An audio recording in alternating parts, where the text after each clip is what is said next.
নিয়োগ দুর্নীতির তদন্তে তৎপর ইডি। প্রায় 14 ঘন্টা তল্লাশি মন্ত্রী চন্দ্রনাথ সিনহার বাড়িতে। মন্ত্রীর বাড়ি থেকে বাজেয়াপ্ত 40 লক্ষ টাকা, বাজেয়াপ্ত বেশ কিছু গুরুত্বপূর্ণ নথি। প্রায় 14 ঘন্টা তল্লাশি মন্ত্রী চন্দ্রনাথ সিনহার বাড়িতে। মন্ত্রীর বাড়ি থেকে বাজেয়াপ্ত করা হয়েছে 40 লক্ষ টাকা। এই নিয়ে কথা বলবো সরাসরি, আমাদের প্রতিনিধি অমরনাথ রয়েছেন বোলপুর থেকে।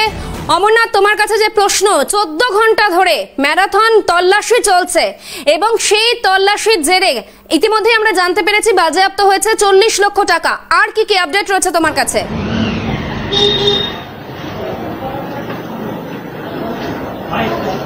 দেখো, গতকাল বলা যেতে পারে সকাল থেকে একদম রাত পর্যন্ত তল্লাশি চলে একদম মন্ত্রীর যে বাড়ি বোলপুরের নিচুপক্কি এলাকায়, সেই বাড়িতে তল্লাশি চালিয়ে মোট 40 লক্ষ টাকার মতো নগদ টাকা উদ্ধার করেছে এগি আধিকারিকরা এবং তার পাশাপাশি নিয়োগ সংক্রান্ত বেশ কিছু নথিও কিন্তু তারা নিয়ে গেছে এই বাড়ি থেকে। যদিও যেটা সূত্র মারফত আমরা জানতে পাচ্ছি যে কুন্তল ঘোষ, যুবনেতা কুন্তল ঘোষ, তাকে দীর্ঘক্ষণ জিজ্ঞাসাবাদ এবং জেরার পর এই মন্ত্রী চন্দ্রনাথ সিনহা অর্থাৎ বোলপুরের বিধায়কের নাম উঠে আসে এবং এই মোট 100 জনের একটি লিস্ট ছিল চাকরি প্রার্থীদের। সেই লিস্ট অনুযায়ী এই মন্ত্রী অর্থাৎ বোলপুরের বিধায়ক চন্দ্রনাথ সিনহা বীরভূম এবং মুর্শিদাবাদ থেকে নিয়োগ করেছিল এবং সেই সমস্ত তথ্য নেওয়ার জন্যই কিন্তু বলা যেতে পারে গতকাল আমরা দেখেছি একদম সকাল থেকে একদম রাত পর্যন্ত কিন্তু এই যে বাড়ি, আমি এই মুহূর্তে রয়েছি মন্ত্রী চন্দ্রনাথ সিনহার বাড়ির ঠিক সামনেই, এই যে বাড়ি, এই বাড়িতে কিন্তু গতকাল সারা দিন বলা যেতে পারে যে চিরুনি তল্লাশি করে। এই তল্লাশি করার পর বেশ কিছু নথিপত্র কিন্তু তারা নিয়ে যায় এবং 40 লক্ষ টাকার মতো নগদ কিন্তু পাওয়া গেছে এই বাড়ি থেকে।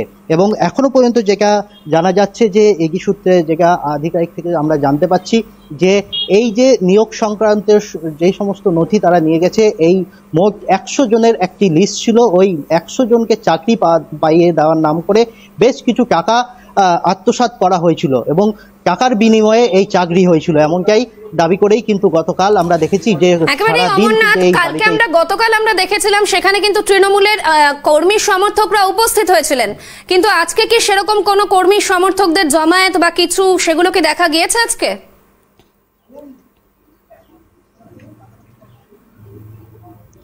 দেখো, একদমই তাই। কারণ হচ্ছে গতকালও আমরা দেখেছিলাম যে এগিয়ে আধিকারিকরা যখন এই মন্ত্রী চন্দ্রনাথ সিনহার বাড়িতে ছিলেন তখন কিন্তু তৃণমূলের নেতা কর্মীরা কিন্তু একদম বাড়ির যে পাশে সেখানে জমায়েত হয়েছিল এবং সেই জায়গা থেকে আজকের দিনে সকাল থেকে দেখা যাচ্ছে এই যে বাড়ি, তারা কিন্তু তৃণমূল যে সমস্ত কর্মী সমর্থকরা রয়েছে তারা কিন্তু বাড়ির ভেতরে মন্ত্রী চন্দ্রনাথ সিনহার সঙ্গে কথা বলছে এবং জাস্ট বলা যেতে পারে সৌজন্য একটা সাক্ষাৎকার করছে। এবং তুমি জানো যে গতকাল প্রায় 14 ঘন্টা ম্যারাথন জিজ্ঞাসাবাদ করার পর খুব স্বাভাবিকভাবেই মন্ত্রী চন্দ্রনাথ সিনহা গতকাল রাত্রে আমাদের সাংবাদিকের মুখোমুখি হয়েও বলেছিল যে যে সমস্ত এগিয়ে আধিকারিকরা যেইভাবে বলেছেন অর্থাৎ যেইভাবে তারা কোঅপারেট করতে বলেছে সেইভাবেই করেছি, তারপরে কিন্তু আর একটাও কথা বলেনি। আজ সকাল থেকে আমরা দেখছি যে তৃণমূল যে সমস্ত কর্মী সমর্থকরা রয়েছে তারা কিন্তু বাড়িতে যাচ্ছেন, মন্ত্রীর সঙ্গে দেখা করছেন এবং কথা পর্যন্ত বলছে। যেহেতু তুমি জানো যে সামনেই লোকসভা নির্বাচন, আর এই লোকসভা নির্বাচনের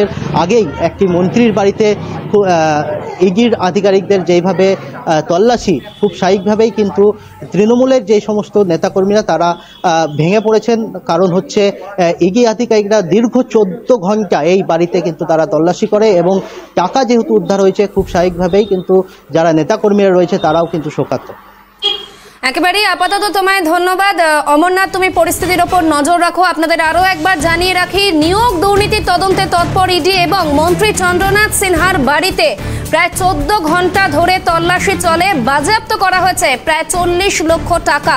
লোকসভা নির্বাচনের আগে রাজ্যের আরো এক মন্ত্রীর বাড়িতে ইডি হানা এবং বাজেয়াপ্ত হলো 40 লক্ষ টাকা।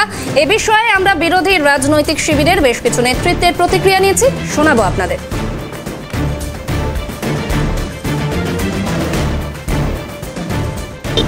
চন্দ্রনাথ সিনহা আমাদের রাজ্যের একজন মন্ত্রী, এটা খুব দুর্ভাগ্য আমাদের, তার বাড়িতে হানা হয়েছে এবং বোধহয় 41 লক্ষ টাকা পাওয়া গেছে। কি সাধের সব তৃণমূলের নেতারা বাড়িতে লক্ষ লক্ষ কোটি টাকা, খাটের তলায় টাকা, ফ্ল্যাটের মধ্যে টাকা, কারুর অপার সংসার, কারুর বীরভূমের বাঘ, কেউ সুন্দরবনের রয়্যাল বেঙ্গল টাইগার, সব কটা জেলে যাবে, সব কটা জেলে যাবে। মানুষ যদি ভরসা রাখেন আমাদের উপরে, সব কটাকে জেলের ঘানি খাটাবো। ওই তৃণমূল করে বিজেপিতে গিয়ে পার পাবো, ওটা আমরা করতে দেবো না। যত দুর্নীতি হয়েছে পশ্চিমবাংলা দেখুন একটার সঙ্গে একটা জুড়ে আছে, আর কোনো না কোনো নেতা কোনোটার সঙ্গে যুক্ত আছেন, টিএমসির, কেউ বাইরে নয়। তো সেই জন্য যত তদন্ত এগোবে আরও অনেক লোকের নাম আসবে এবং আরও সমস্ত জিজ্ঞাসাবাদ এবং তল্লাশি চলবে। এ তো বিরাট বড় চক্র, সময় লাগবে। প্রায় 14 ঘন্টা তল্লাশির পর মন্ত্রী চন্দ্রনাথ সিনহার বাড়ি থেকে বাজেয়াপ্ত করা হলো 40 লক্ষ টাকা এবং লোকসভা নির্বাচনের আগে এই ঘটনা শাসক দলকে যে আরো একটু চাপে ফেললো তা বলা বাহুল্য।